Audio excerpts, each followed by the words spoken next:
ধরুন আপনি কোথাও বেড়াতে গেছেন, আর সেই সফরে আপনি পেলেন একজন মনের মতন সঙ্গী। সেই জার্নি কি আপনি কোনোদিনও ভুলতে পারবেন? নিশ্চয়ই তা লিখে রাখবেন আপনার ট্রাভেল লগে।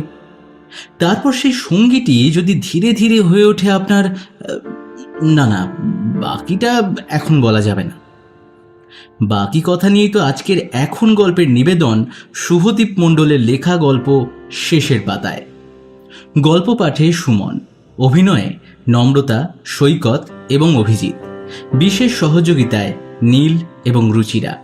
পোস্টার ডিজাইন করেছে বৃষ্টি, মিউজিক অ্যান্ড মিক্সিংয়ে ফিনিক্স অডিওভার্স, সামগ্রিক পরিচালনাতে সুমন। তাহলে দেরি না করে শুনে নেওয়া যাক আজকের গল্প শেষের পাতায়।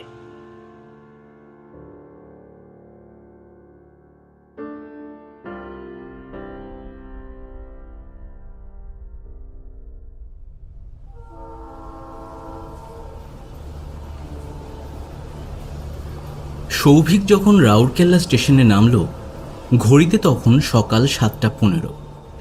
ইঞ্জিনিয়ারিং শেষ করে ডিগ্রি সার্টিফিকেট নিতে এসে এমন পরিস্থিতিতে পড়তে হবে আন্দাজও করতে পারেনি সৌভিক। সৌভিক চক্রবর্তী নামের বানানের শেষ অক্ষর ওয়াই যে কখন আই হয়ে গেছে 8টা সেমিস্টারে একবারও চোখে পড়ল না তার। বাবা এতদিন দায়িত্ব জ্ঞানহীন বলতো, এখন নিজেকে সেটাই মনে হচ্ছে সৌভিকের। এখন বিপিউটি ইউনিভার্সিটি গিয়ে মার্কশিট, সার্টিফিকেট এই সব সাবমিট করে কারেকশন হয়ে নতুন সার্টিফিকেট রিলিজ হতে 6 মাস লেগে যাবে। এদিকে আবার তার অ্যামডক্স থেকে অ্যাপয়েন্টমেন্ট লেটারও চলে এসেছে, নেক্সট মান্থের মধ্যে পুনে যেতে হবে। এইসব ভাবতে ভাবতে মাথাটা গরম হয়ে গেল সৌভিকের। এভি হোটেলের চকচকে রুমের এসি টেম্পারেচারও তার মাথার টেম্পারেচার নামাতে পারছে না। 11:10 নাগাদ ট্যাক্সি থেকে নেমে ইউনিভার্সিটির ক্যাম্পাসের গেট পেরিয়ে মিনিট খানেক চলার পর সৌভিকের মনের বিষাদ একটু কমল। বলল, উফ বাবা, এতক্ষণ একটু আরাম। কি দারুণ ক্যাম্পাসটা! Basket court, tennis court, auditorium, building, এই প্রত্যেকটা একেবারে ওয়েল প্ল্যান্ড। আমাদের কলেজের মতো মেরমেরে না, পাহাড় জঙ্গলের মাঝে কলেজ। একটাই ক্যান্টিন, তাও আবার টিনের ছাউনি দেওয়া। একটু অসতর্ক হয়েছ কি মানুষের খাবার বাঁদরের চত্থাপ্পড় লাগিয়ে নিয়ে চলে যাবে। আর ওটা প্লেগ্রাউন্ড ছিল না বিচুটি পাতার জঙ্গল? উফ, এমন একটা মেরে কলেজ যে এইরকম ইউনিভার্সিটির আন্ডারে আছে, সার্টিফিকেটের নামে স্পেলিং মিস্টেক নাহলে জানতেই পারতাম না। এটা সৌভিকের স্বস্তি না সান্ত্বনা সেটাও নিজেই বিচার করবে না হয়। কিন্তু এটা সত্যি, সব স্টুডেন্টদের তাদের কলেজের প্রতি অনেক কমপ্লেন। যেমন কারো মতে হোস্টেলের খাবার ভালো না, কারো মতে কলেজে কোনো কালচারাল প্রোগ্রাম হয় না, তো আবার কারো মতে কলেজের ফ্যাকাল্টি ভালো না, আর সবশেষে সবার মতে নিজের ক্লাসের একটাও মেয়ে বা ছেলে ভালো না। সব কিউটনেসের ওভারলোড সিনিয়র ও জুনিয়রদের মধ্যে ছড়িয়ে আছে। তবে এরাই কলেজ থেকে পাস আউট করার পর ওই কলেজটাকেই সব থেকে বেশি মিস করে। তখন স্মৃতির সমুদ্রে ডুব দিয়ে মনে হয় কলেজটা যেমনই ছিল বেস্ট প্লেস ছিল। সব ডকুমেন্ট সাবমিট করে একাডেমিক ব্লকের সামনে ওয়েট করার সময় হঠাৎই একটি মেয়েকে সেদিকে আসতে দেখল সৌভিক। চোখে গাঢ় কাজল, ফ্রেমবন্দি চশমা, ঠোঁটে হালকা খয়েরি লিপস্টিক, গায়ের রং শ্যামলা। মেয়েটিকে দেখে সৌভিক কয়েক সেকেন্ড স্থির হয়ে নিজের মনে মনে বলল, কোনো মেয়ে এতটাও সুন্দর হতে পারে? মিনিট 10 পর মেয়েটি একাডেমিক অফিস থেকে বেরিয়ে ঠিক সৌভিকের বিপরীতে রাখা চেয়ারটিতে এসে বসল। সৌভিকের মনের অন্তরাল থেকে কে যেন সিগন্যাল পাঠাচ্ছে, বলছে, কিরে সৌভিক, মেয়েটির সাথে একটু আলাপ বিলাপ কর। কই রে, কিছু বল, মুখে কি দই জমা রেখেছিস নাকি? কিন্তু নিজের সমস্ত ইচ্ছে চেপে রেখে একটা দীর্ঘশ্বাস ছেড়ে বলল, 4 বছরে ঠিক করে উড়িয়াটাই শিখতে পারলাম না। এই আতকাচা আধভাঙা উড়িয়া ভাষা নিয়ে কি প্রেম আলাপ চলে? তাছাড়া যে যাই বলুক, নিজের ভাষাতে প্রেম করার মজাটাই আলাদা। এই ফিলিং ইমোশনগুলো না একদম গরম জলের মতো ফুটতে থাকে। পরক্ষণেই মেয়েটি কল করে ফোনের অপর প্রান্তে থাকা মানুষটির উদ্দেশ্যে বলল, হ্যালো বাবা। আমি পৌঁছে গেছি। হ্যাঁ হ্যাঁ, ইউনিভার্সিটিতেই আছি। তুমি কিন্তু ওষুধগুলো মনে করে খেও। হ্যাঁ হ্যাঁ, আমি খেয়ে নেব, তুমি অত চিন্তা করো না। রাখলাম, বুঝলেন? বাই। পরের কথাগুলো আর সৌভিকের কানে এলো না। সে তার সমস্ত এক্সাইটমেন্ট হাত মুঠো করে দমন করার চেষ্টা করছে। মেয়েটি ফোনটি রাখার সঙ্গে সঙ্গে সৌভিক বলে উঠল, বাঙালি, আই এম অলসো বাঙালি। কিন্তু মেয়েটি অনীহা সুরে উত্তর দিল, হ্যাঁ, বাঙালি। তাতে এত উত্তেজিত হওয়ার কি আছে বুঝলাম না। বাঙালি তো, অন্য কোনো গ্রহের এলিয়েন তো না। না, মানে বাইরের রাজ্যে নিজের। সব রাজ্যেই কম বেশি বাঙালি থাকে, এতে আমার তো মনে হয় না অবাক হওয়ার কিছু আছে।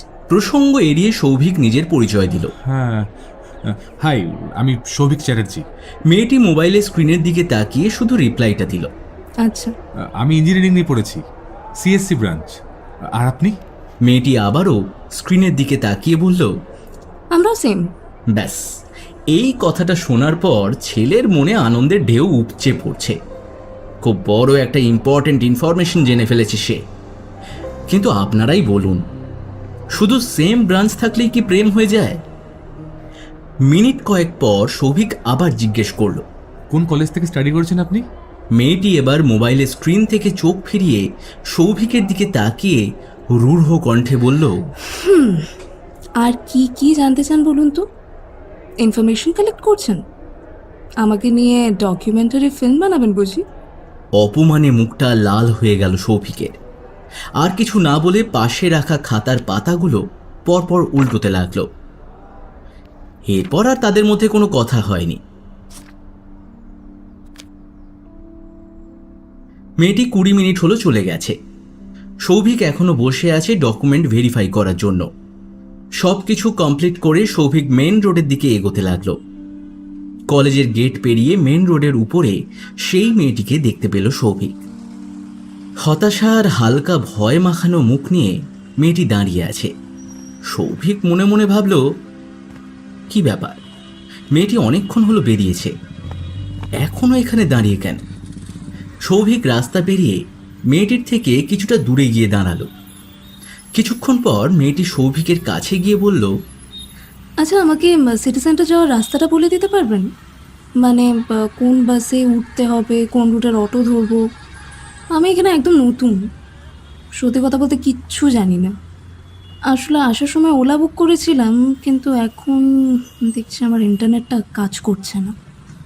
কিন্তু আমার ইন্টারনেট তো কাজ করছে। কি সিম আপনার? ভোডাফোন।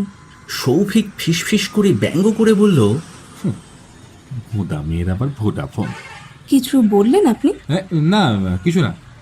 আচ্ছা শুনুন, এখান থেকে সিটি যাওয়ার কোনো কিন্তু বাস যায় না, আপনাকে অটো করেই যেতে হবে। আর আমিও এখানে প্রথমবার, তাই রুটটা আমারও ঠিক জানা নেই। আমি ওলা একটা বুক করে নেবো, আপনি দেখুন কি করবেন। আমি কি করব মানে?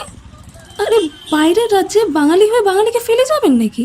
সৌভিক মেয়েটির কথার উত্তরে চোখ কপালে তুলে বলল, আচ্ছা, হ্যাঁ তা ঠিক, কিন্তু বাঙালি তো, এলিয়েন তো আর না। মেয়েটি আর কিছু না বলে মুখ থমকে মাথা নামিয়ে দাঁড়িয়ে রইল। সৌভিক মেয়েটির মুখের দিকে তাকিয়ে মনে মনে বলল, বাহ, মেয়েটাকে শুধু হাসলে নয়, এরকম করুণ মুখেও তো বেশ ভালো লাগে। কি নিষ্পাপ লাগছে মেয়েটাকে।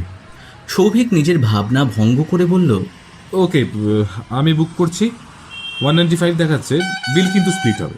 মেয়েটি এবার মাথা তুলে শান্ত গলায় বলল, সেটা আপনাকে বলে দিতে হবে না, আমি হিসেব বুঝে নিতে পারি।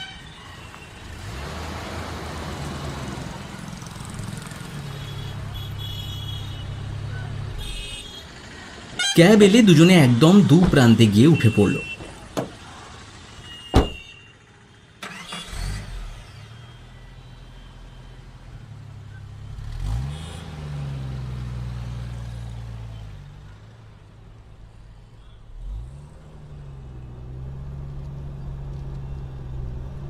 দুজনেরই অজানা শহরের ভিতর হয়ে ক্যাব ছুটে চলেছে সিটি সেন্টারের দিকে।